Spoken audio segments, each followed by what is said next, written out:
Hello, my beautiful people. Wow, I feel like I haven't talked to you guys in forever.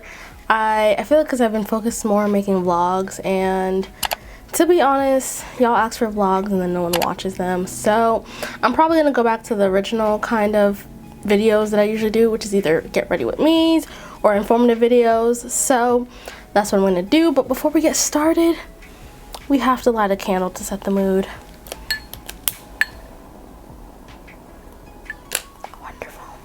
How's everyone doing? What are you guys up to nowadays? I feel like it's so crazy because it is October, and our new normal is masks, social distancing, and quarantining. I mean, do people really still quarantine? I feel like now it's just social distancing and mask. Unless you got corona, then you should be quarantined. Corona has really been messing with a lot of stuff. As you guys know, how to have a socially distanced white coat. I rarely go to school. I only go on a few days, and I only go for patient interviewing and then PBL. The rest of the time I'm at home at that desk on Zoom University or watching pre-recorded lectures. It's starting to get cold outside, and even though hoes don't get cold, I wanted to use like early summer when school started to like go out to the club with like med school friends and stuff, and obviously we couldn't do that. So, but don't worry, summer 2021 I'm bringing out my freakum dress. So I feel like I can't really do anything fun. On another note, medical school has really aged me. Like, I was already a grandma because I don't be doing anything and I just stay at home, but now I feel so old. I just feel like 10 years have been added to just how I look just because of school. It stresses me out. And I think it's just because I like have to like study all the time. I feel like I have no room for like fun. Like maybe I might take a day or so if I have something to do, but even when I do, then I feel behind and then I get even more stressed. And I'm like, oh my gosh, I'm behind.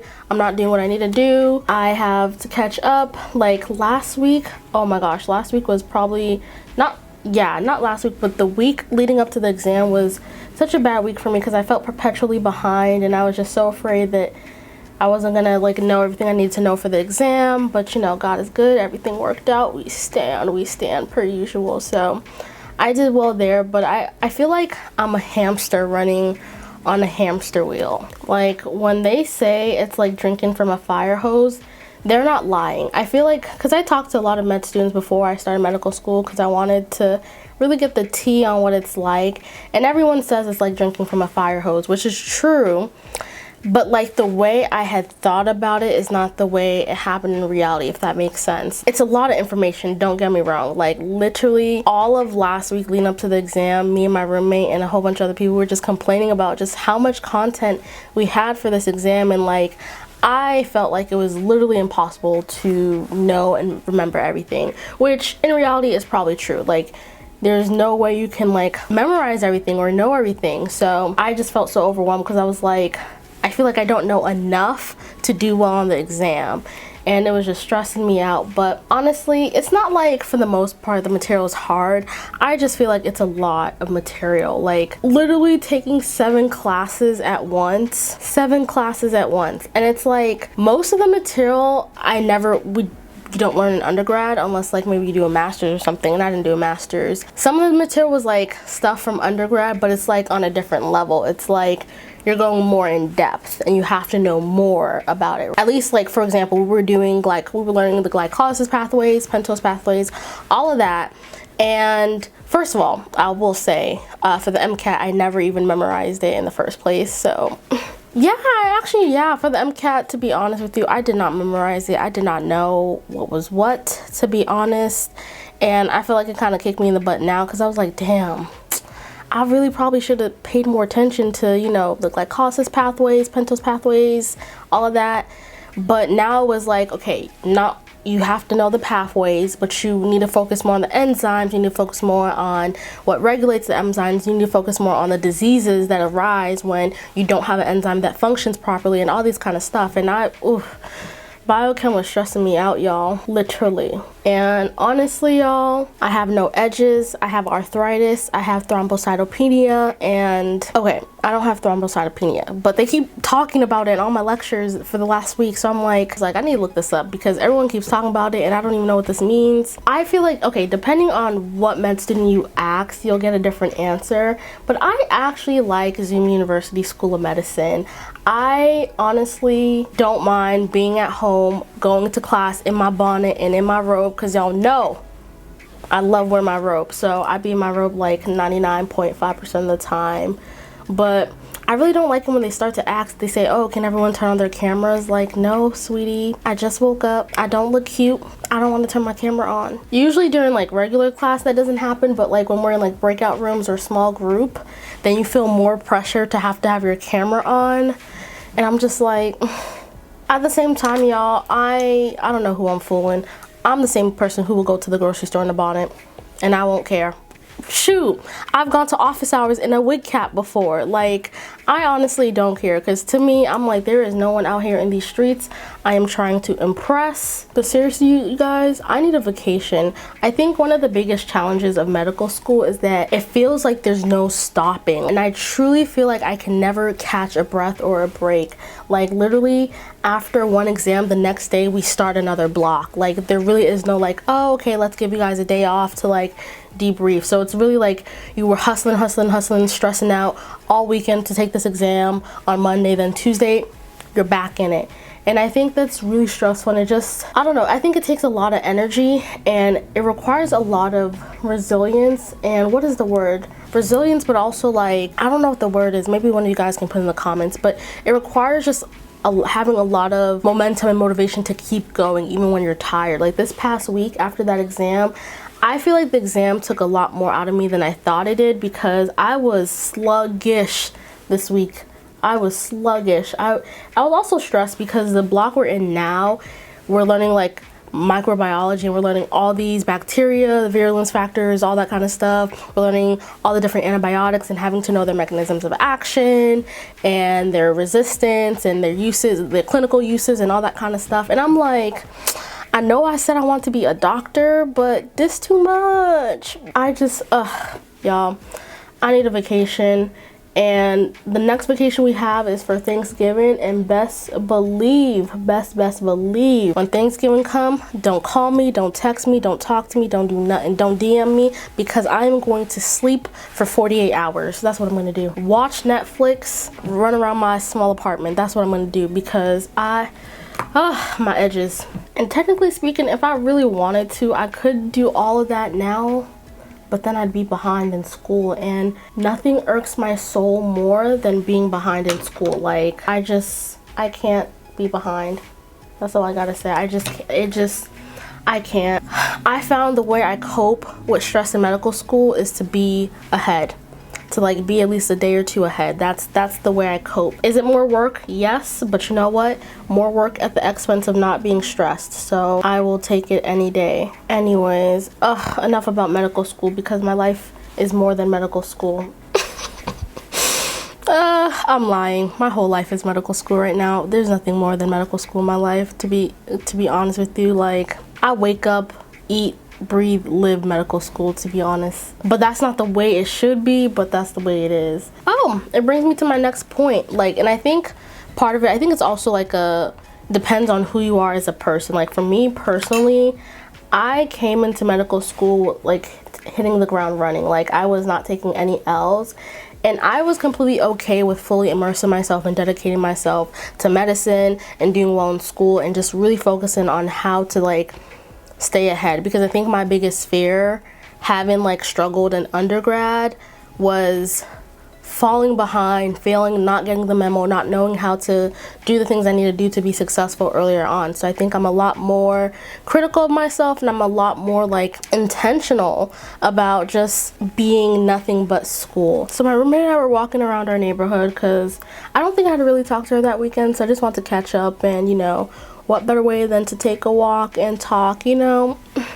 And I think we were just talking about, she was talking to me about the concept of like wanting things to do on the weekend and kind of wanting to, you know, make friends and stuff like that. And this is a conversation I think we had earlier on. And honestly, the truth is Corona won't let people be great, because I feel like there's really nothing you can do, and it's so much harder to like meet people, even your classmates, because pandemic. So for me at least, I'm just like, I'm gonna stay home and I'm gonna be okay with it. But I think like when talking to her, there was, you know, obviously there was this desire to like want to outreach more, and it's kind of hindered by the state of affairs we are in. And you know, while she was talking about it, I was realizing that honestly, I am totally okay being a loner. Like, I just don't know. I am content with being alone, and I'm okay with that. You know, of course, I have my friends that I kiki it up with, you know, I have my peoples that I FaceTime, I engage with people on social media, but like, truly, the core of me, like who I am okay just being in my room, in my robe, in my bed, watching Netflix. Like, I have no qualms with that whatsoever. And maybe I'll feel differently in a couple months or later, but I also am like, I mean, I made friends. Like, I've connected with my Black classmates, we've gone out. So like, I have that connection, but I'm okay with that. Like, I don't feel the need to do more. And it's so funny that I'm saying, honestly, y'all are gonna think this girl crazy. It's so funny I'm saying this because I was like kind of the person that was trying to bring all the Black people together in my cohort. I was just like, all right, we're gonna make a study group, we're gonna email professors and have private office hours, we're gonna do all this stuff, you know, like we out here in these streets, Black excellence, you know, and really kind of bringing people together. And I'm also the same kind of person that like, I'm okay with not doing the most. They've had a couple lunches after post-exam, which I did not go to, but I also didn't feel like I had FOMO either.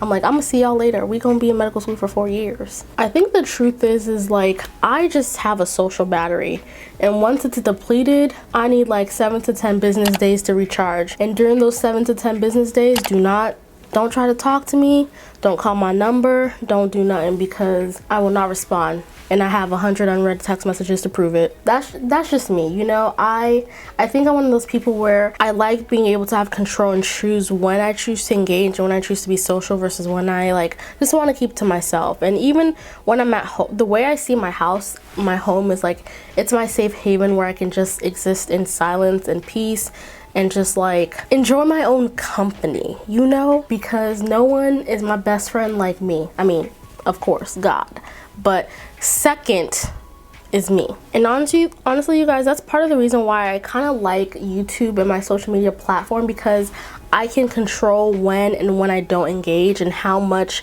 socialness I want, right? If I really want to, I can engage with a lot of people all over the world, and I truly appreciate that. But also, if I don't want to anymore, I could just turn off the app, you know, I can just not look at it. And that's one thing I actually like about making YouTube videos. I'm making it in the comfort of my own home. I'm talking to you guys because I love talking to you guys, but also no one else is here, so I don't feel the need to like, you know, have to be on 100. I can just be myself, you know. And I appreciate being able to make videos where I can be myself, and there are people out there who enjoy that, you know, because I mean, I am a pretty great person, you know. But it's so funny because during that same walk when we got home, my like roommate was telling me that like how I'm so popular, and I was like, girl, what? I am not popular. What are you talking about? And she was like, you know, yes I am. Like, if I really wanted to like just text our whole medical school class group chat to hang out and stuff, people would like, someone would respond, or like, you know, well, to be honest, I didn't really ask her to expand on what she meant by popular, but I just found it so interesting that she said that. And I was, because when I think of myself, I don't think of myself as popular, you know. I just kind of think of myself as like, I'm Seun, I'm on my business. If you like me, cool. If you don't, damn sis, that sucks for you. But I don't know, ever since she said that, I was thinking about it more, and I guess I realized, you know, because I have a platform where I talk, like, it does make me known to a certain extent, and there are people who are invested in my journey and my life. And oh, you know, there was this one time that someone recognized me at Walmart. Actually, there was 2 times. Walmart is my favorite store. There's 2 times people recognized me at Walmart. You know, maybe people do know me or whatever, but I don't see myself as popular. And it's so funny, that concept of popular, because I feel like all my life I was never popular. Like, I was never the popular kid. In elementary school, in middle school, in high school, I always felt like the person who never really got invited into the in crowd. I never really got invited to parties or outgoings whatever. I was always kind of seen as like the smarty pants, you know it all, just kind of like straight A student type person, and like that was my identity in high school and stuff. And I really actually didn't like that. I really didn't like that. And for a long time I had a desire to be popular, because I was like, oh, I want to like, hang out with the cool kids and all that kind of stuff. And I feel like part of that desire followed me into like college as well, where like my first 2 years of college, at least I think more so my first year of college, I didn't feel like I was truly who I am to my core, because I wanted to like be out here and I wanted people to know me, and I wanted someone that everyone wanted to hang out with and stuff. And obviously that didn't work out well for me, because even then I still felt unpopular. I still didn't get invited to things in my dorm.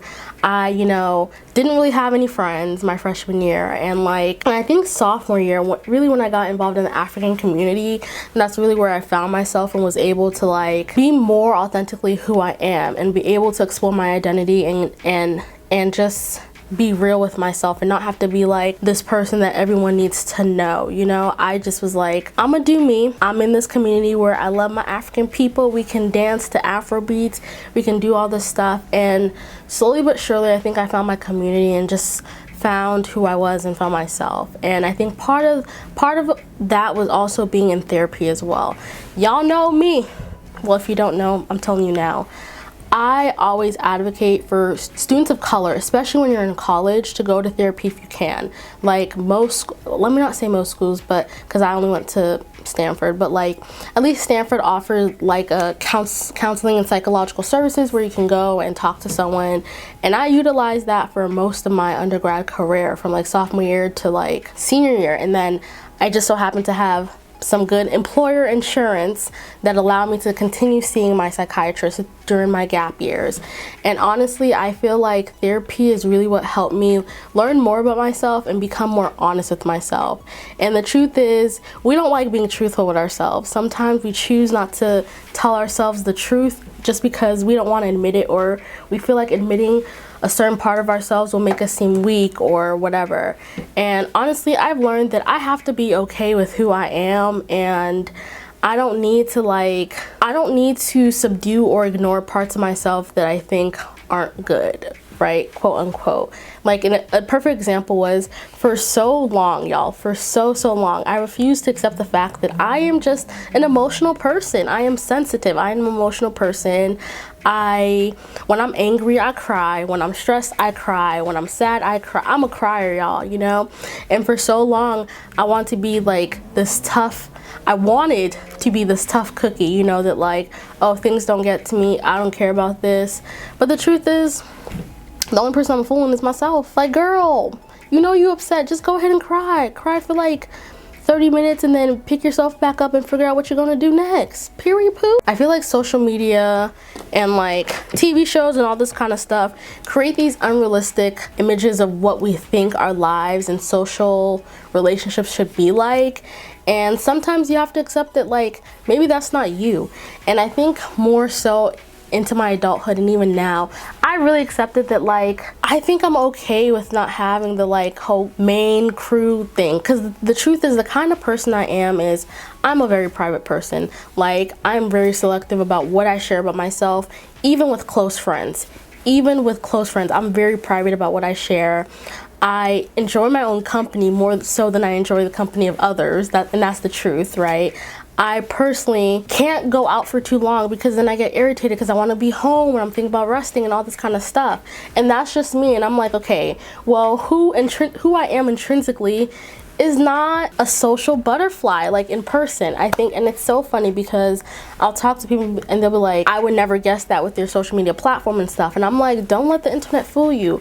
I love engaging, I love socializing, I love hanging out and talking and engaging with people, but I also have a time limit on it, and I also like have control to shut it off when I want to, if that makes sense. And honestly, you guys, the truth is, especially, and you'll find, if you're not in your gap years or in adulthood already, you'll find this out. The truth is, maintaining, sustaining, and starting relationships and friendships take a lot of effort, especially when you're not in college anymore. And you have to ask yourself, are you willing to put in that work to do so? But at the same time, the people you want to connect with, are they equally putting in that work? If they're not, then I don't know if that's a relationship or friendship that's going to serve you, where you're constantly the one reaching out or trying to like hang out with people or trying to like, you know, plan something. And I've definitely had people where it's like I feel like I'm always the one reaching out, and it got tiring for me because I'm just like, what am I reaching out for? You know, like either they don't respond in a timely fashion, or like the conversation dwindles, or you just grow apart, and you have to be okay with growing apart. I haven't really like mourned friendships where I've grown apart from people, and I feel like that sounds terrible, it makes me sound really bad, but like that's the truth, and I'm okay with that, and you will have to be okay with that. And I feel like everyone is different, because my sister is the complete opposite of me. This girl be hanging out with her friends 24/7. She'd be on the phone to like 2 a.m. on FaceTime with like 4 different people, and I'm just like, girl, what are you doing? What is going on? Like, why do you have so many friends? And I have to recognize that that's her reality, and she's different than I am. I am someone who is okay with, you know, not being on FaceTime. If you want to call me or talk to me, you need to send an appointment. That's the kind of person I am. Do not randomly FaceTime call me, because I'll sit there and let it ring. And that's the truth. Sometimes I just don't see a ring, but 95% of the time I will just sit there and let it ring and not pick up, and maybe the next day I'll say, hey, Mr. Call, what's up? You can't just cold call me. You don't know what I'm doing. I could be studying, I could be taking a shower, I could be watching TV. You don't know what I'm doing, and you gonna call me out of nowhere? Make it make sense, sir. It's so hard to make friends in adulthood. Even in my gap year, I didn't really make friends. I wasn't really trying to, because for me, my focus was getting this money, studying for my MCAT, and then taking physics. Those were kind of like my big goals in applying to medical school, and I think I was so uber focused on that. I didn't really go out often, and the times that there were things to go out to, I really had to talk myself into going, you know, or it had to be someone I truly cared about to go. Driving to San Francisco was just always like a journey for me, and I just don't like driving, especially long distances. But the only times I would go is if it was someone I truly cared about, and it was like, all right, I gotta show up for my girl, you know. And really the only people those were people in my sorority. If it was anyone else, I'll send you a gift card. But let me honestly stop talking about being a loner and being okay with like not keeping it up and stuff, because y'all probably thinking this girl is crazy. I'm not crazy, I just know who I am. But speaking of gap years, honestly you guys, I'm a huge proponent of taking a gap year, and the reason why is because it allows you a break. Like now that I'm in medical school, I am so happy I took a gap year, because honestly this ish is ghetto. Like you're just constantly working, and honestly I think gap years allow you to just take some time to yourself and enjoy and do things that you've always wanted to do. Like, you know, like go to that concert, sis, hang out with those people. Like I know at least I didn't go out often, but I did get to enjoy myself certain times. Like if there was a Burna Boy concert or a Mr. Easy concert, like I'd go, and you know, I wouldn't feel like, oh my gosh, I have this thing to do. And because I wasn't like, I feel like the stakes weren't as high with studying for the MCAT. Okay, that's not true, but I didn't feel like the need to be 100% of the time with studying for the MCAT and physics, that I did feel like I could take a break and take a Friday night off or enjoy a Saturday night, which I don't feel like with medical school. We're going with it. I already did the makeup, we're going with it. We just, it is what it is. It is what it is. We're just gonna go with it. Like medical school just really takes immense discipline and strength, honestly. I think being in medical school now, I can understand why medical schools are kind of like stress the importance of doing well in school. Less, you know, the MCAT, I'm just kind of like, I'm not quite sure, you know, what the MCAT is for. But doing well in school, I think, is so important, because you start to build the skills of work ethic. And that's not to say that someone who struggled in undergrad won't be successful in medical school, because the truth is, I am studying like I've never studied in my life, y'all. The amount of studying I've done in my 2 months of being in medical school, this is terrible, but probably equates to like the amount of time I've studied in like 1 year of college. I just cannot make this stuff up. I really can't. And I couldn't make it up if I wanted to. Like, I wouldn't even want to make this up. So I think it's so important to start building that work ethic and discipline now, because ooh, child, medical school will grab your single braids and pull them out and leave you bald. Mark my words, you will be bald by the time you finish medical school. Not that I'm praying for anyone to be bald, but I had a company recently send me their one of their products. It's like it's supposed to help grow my edges, and I was like, y'all sent me this product at the right time, because I'm still testing out the product because I seriously want to grow my edges, so we'll see if it works. But I just thought it was so funny, because I'm like, I'm always complaining about losing my edges, and then the company reached out to me and was like, hey, try, you know, we want to send you our product. And I was like, wow, y'all been listening. I've been getting a lot of comments on my makeup, and there's so many people that be asking me, oh, what do I use? You know, people that be complimenting me, they be like, Sean's makeup is always flawless. And I'm like, thank you, boo, thank you. But someone had asked me what foundation I use, and I actually use the Bobbi Brown Skin Longwear Weightless Foundation with SPF. I don't even know how I got into this foundation. I think it was when I was working at Sephora. Actually, I was working at Sephora this year.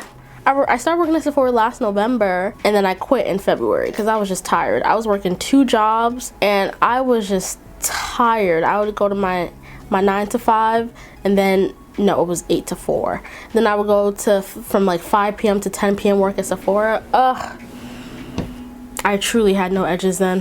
Where my girls at? This is not bad. This is cute. This is cute. I mean, I am cute, so I expect nothing less. But, and it's just crazy the world we live in, and I'm just grateful that I'm safe. I'm grateful that I'm alive, and like, it really could be anyone. It could be me as well. Like, I've definitely had my own personal experiences with being profiled by white people. Like, I remember in my gap year, my landlord let me stay at one of his other properties while our real place was getting ready, and a white lady across the street called the police on me because I was moving out. Like, I was actually moving to my new place. And what was so annoying about that is that it was premeditated. First of all, I'm not a threat. If anyone who knows me, first of all, I am like 4'11". I have small feet. I have small hands. Like, there's really nothing I can do. I am not dangerous. I just don't think I look intimidating at all, you know? I just mind my business and go about my life. But I digress. When she saw me moving out, she like came up to talk to me, and I was like, yeah, I'm moving out, that's that. And then hours later, she calls the police on me. I'm just like, you have the audacity to be, one, nosy, trying to figure out what I'm doing, trying to police the neighborhood that no one asked you to police. You talk to me, I tell you what I'm doing. I'm not aggressive. I just say, you know, I'm moving out. You see me with a U-Haul truck. You see me moving out. And then you still sit in your house and you're like, what she said wasn't good enough for me. This girl can't just be moving out, even though there's a whole U-Haul truck, a mattress, boxes, all that kind of stuff. Even though I've been living there for like 2-3 weeks prior, but I digress. No. She's black. There's something that's fishy here. Let me call the police. Like, what? And y'all know, when the police came up to me, I was just scared. I was just like, I know who called, I was like, I know who called the police, and I don't want no smoke with nobody because I'm trying to stay alive. I haven't even completed my dream of applying to medical school, so y'all not finna catch me slipping today or ever. And I told the officer, first of all, I was distraught. I was like in tears, like I was just all over the place. And I told him, I was like, it was a lady across the street. I am 95% sure. And then I called my landlord, and he had to come. He didn't have to, but he did, to like also speak to the police officer, because the whole situation was just so unnecessary, but like it happened. So the police officer walked to her place, talked to her, and he confirmed to me that she was the one who called the police on me. And my landlord talked to him, and even my landlord was upset. They were just like, this is so unnecessary. We don't understand, like, what did she call the police for? Like, this is my property. Like, she's allowed to be here, all that kind of stuff. You could be a whole Stanford graduate, you could be in medical school, you could have all your shit together and they don't care. You're black. They don't care. This is unbelievable. She gonna have to deal with her racist self, and she needs to go to therapy for that as well. Like, this is her problem. And I feel like I just kind of buried it in the back of my mind and never really dealt or processed or, you know, or thought about it. And I think in the last like year or so, I've been thinking about it a lot more and just like, wow, Sean, like if this police officer came in aggressive, if this police officer came with some kind of energy, your life could have been ended that day for no reason. You know, like all your potential, your life could have been ended that day, but you were so lucky and blessed to not be in that situation. Obviously the situation as a whole wasn't great, but it was like you were so blessed for that situation to not go left. It really reminded me that like nothing will protect you. Your Stanford degree, college degree, being a medical student, having an MD, none of that will protect you as a person of color in the United States. A lot of other places as well. Even when you try your best to be non-combative, to just comply, you can still die. And I think it's just a scary reality to have, and it's unfortunate that like this is what the reality is for me and people of color, and that's just not a good way to live. And it's unfortunate that this is the way people of color in America, we have to live. That's our reality. It's constant survival mode, and it really shouldn't be that way. Like, it really shouldn't. And we need some serious change, and that change starts with us speaking up, voting. If you haven't put in your mail in the ballot thing, vote. Or if you plan on going in person, wear a mask.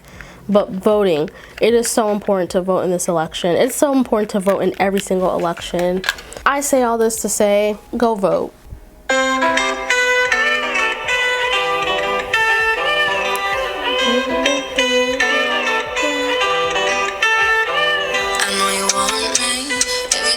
Ooh, child.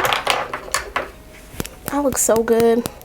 Every time I do these get readies with me, and I'm like almost done, like, and I look at myself in the camera, I'm just like, wow, you did that. Well, Jesus and your mother did that. I guess my dad too, but I did that, you know. All right, poobs and pooettes, your girl is done with her makeup.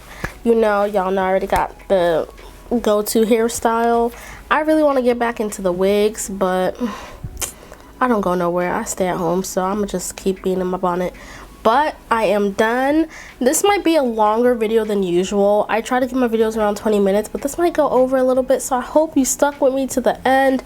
Thank you so much if you did. Thank you so much for watching. If you're not subscribed to my YouTube channel, go ahead and subscribe.